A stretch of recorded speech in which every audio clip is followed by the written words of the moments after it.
I loved being the center of attention when I was a kid, and I still do. And sometimes it makes wonderful things happen. Like when I convinced the neighborhood girls to enact an a cappella production of Fiddler on the Roof on my back porch. I played Tevye, obviously. And sometimes it made terrible things happen.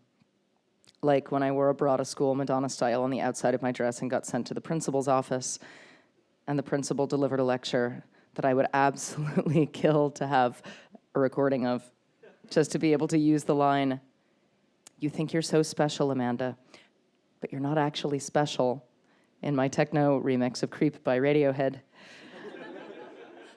As I moved through my life as a street performing statue and later as a musician, I started to understand something. There's a difference between wanting to be looked at and wanting to be seen. When you're looked at, your eyes can stay blissfully closed. You suck energy. You steal the spotlight. But when you're seen, your eyes must be open as you are seeing and recognizing your witness. You accept energy, but you generate energy. You create light. One is exhibitionism, the other is connection. Not everybody wants to be looked at, but everybody wants to be seen. Following the success of my TED Talk, Microsoft called.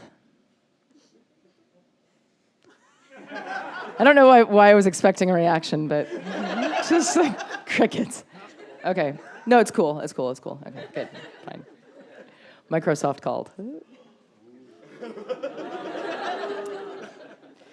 They were offering to fly me to Seattle to speak to a group of women who worked there. Apparently, a whopping 16% of the employees at Microsoft were female. I asked the speaker coordinator what I would be speaking about. "Whatever you want," she said. And I started to panic. I had no idea what to talk about.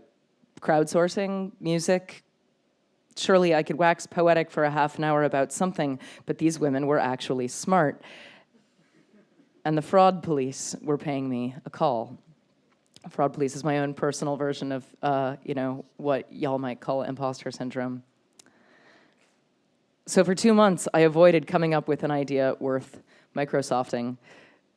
And the night before the talk, I was pacing frantically around Jason Webley's Seattle houseboat, where I was staying, still having written nothing, when it occurred to me. My mother.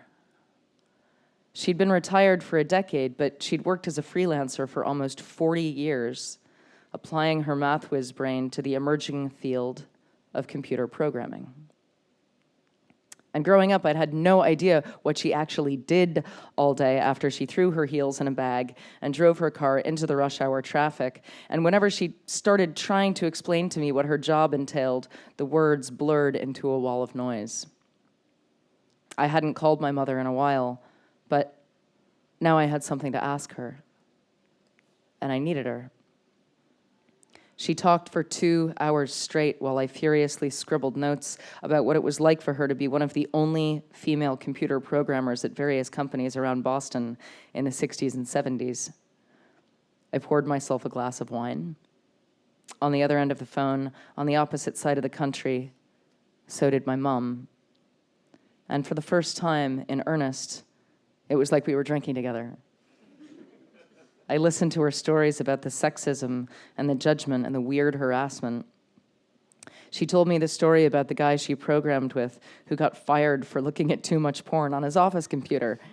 In 1970? No, honey. This was way later when we were working on Y2K. There was internet porn by then. I couldn't believe my mother had just said the words internet porn. And I asked for more stories. "Well, you had to work harder than the men just to keep the job," she said matter-of-factly. "And, you had to be perfect." The way she said it hit a nerve. What kind of perfect? Well, if a guy messed up a project, there was always another job waiting for him, but a woman, forget it, you'd never get a job in that town again. And Boston was a small town. There were only a few of us, and the men all stuck together. And she told me the story of the accountant, Jerry, who paid all the male freelancers on time but kept withholding her paycheck, claiming offhandedly that because she had a husband, she probably didn't need the money as badly as the men did. She asked nicely for months, persistently, and a check she was owed still didn't arrive. So one day, she called him up. At 6:02, she said, when I knew the switchboard operator had gone home for the day and I would get him directly. And she said, "Hi, Jerry, it's Kathy. Just wondering when we're going to be able to process that check. It's 8 weeks late." And when Jerry made some grumblings about how they would send it out as soon as possible, my mother said, "What are you having for dinner tonight, Jerry?" I love my mom so much. And Jerry said, "Excuse me?" And my mother said, "I need that money to buy groceries to feed my family, and if you don't cut my check, I'm coming to your house for dinner tonight. And I don't like salmon, and I don't like peas." The check was on her desk the next day. I'd never known any of this stuff, but then again, I'd never asked. And as we were wrapping up our 2-hour conversation and well into our second or possibly third glasses of wine, she said, "You know, Amanda, one thing always bothered me. Something you said when you were a teenager." Whatever this was going to be, it was not good. I was a terrible teenager. An explosion of hormones and nihilism. What, Mom? She can do this imitation of me as a teenager that makes me want to crawl under a table. And she did it now. "You said, 'Mom, I'm a real artist and you're not.'" Oh, God. And then she added more kindly, "You know, Amanda, you were just being a typical teenager." I winced, and I felt my neck tighten and my teeth grit down into mother fight or flight mode. And she continued, "But you know, Amanda, you would say, 'I'm an artist. Fuck you, Mom. What do you know? You're just a computer programmer.'" I had to admit, I could totally imagine myself saying that as a teenager. Maybe not the "fuck you, Mom" part, but still. And then my mother said something that absolutely demolished my defensiveness. And I don't think in all the years I've known her that I've ever heard her sound more vulnerable. "You know, Amanda, it always bothered me because you can't see my art. But I'm one of the best artists I know. And it's just that no one could see the beautiful things I made because you couldn't hang them in a gallery." And then there was a pause, and I took in a deep breath.